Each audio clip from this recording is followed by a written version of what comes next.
Hi, this is Anthony Graham, Southern Utah University's Accounting 6650, talking about codes of conduct in my research paper that I had completed. First, we'll talk about the purpose of a code of conduct. Codes of conduct have been around since the days of Moses.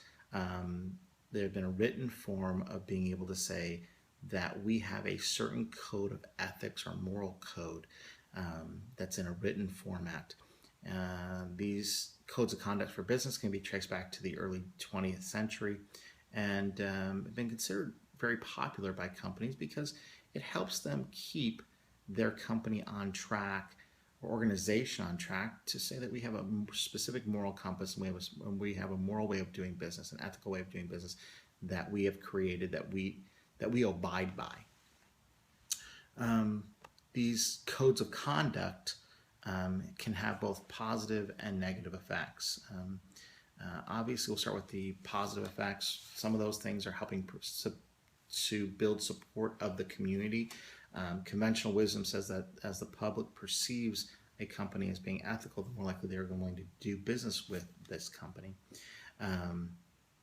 The other positive effect of issuing a code of conduct can be it helps create a strong corporate culture, as everyone strives for that same goal of specific ethics and specific ways of doing business that is held to a higher standard.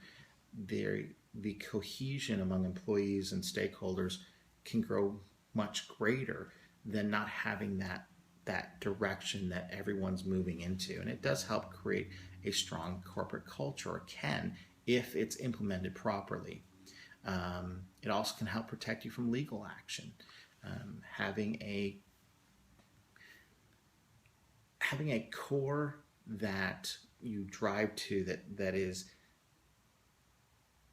that's focused on doing the right thing, also in most cases will drive you towards doing what was right legally. And sometimes there's that crossover between what's legal and what's moral. And when there's good communication between the legal departments and with the stakeholders of a business or organization, it seems as though that a lot of times that the legal side gets protected by being more ethical, being more moral in the ways we deal with things in business. Some of the negative effects that we can talk about is the fact that when we talk about codes of conduct, it's inevitable we're going to talk about corporate social responsibilities. Corporate social responsibilities when an organization integrates self-regulation into its operating model. The organization works on the basis that will actively be compliant in ethical standards and for the spirit of the law and the international norms. And so, for instance, companies will not want to outsource business to people who have child labor. Well, there can be some major problems with that because in some cultures, child labor is very normal. In some cultures, like in Pakistan, where families are outsourced with soccer balls that they can sew, the family does this to help create more money for their family so they can take care of themselves.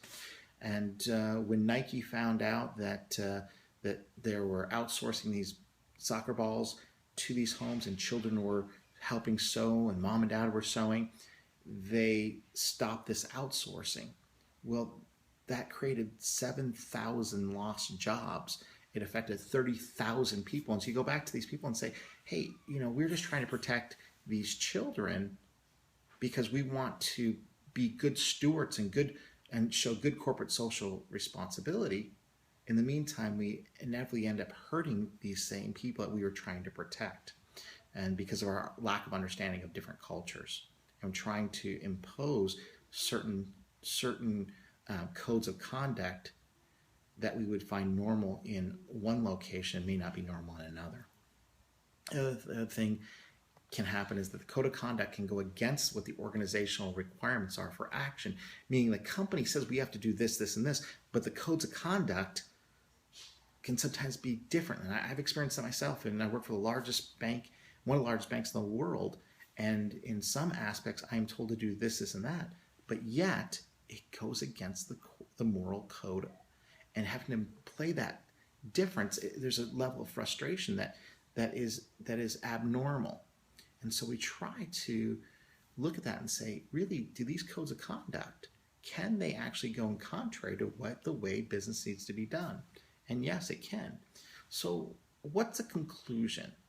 The conclusion becomes is that if these codes of conduct are well written and time is spent on them, they can in most instances actually show better performance for the company and more cohesion, and it's a effective way of running a business is to have a code of conduct that draws everyone, all the stakeholders, into the same direction. But if those codes of conduct are not written well, if they're not well thought out and then executed well, then all you have is a document that means nothing. So the suggestion that I have is that we have to go ahead and look at these codes of conduct and make sure that we're willing to not only invest the time up front, but invest the time long term to make sure that we can make those codes of conduct, create a culture in a company or an organization that will be able to carry for long term.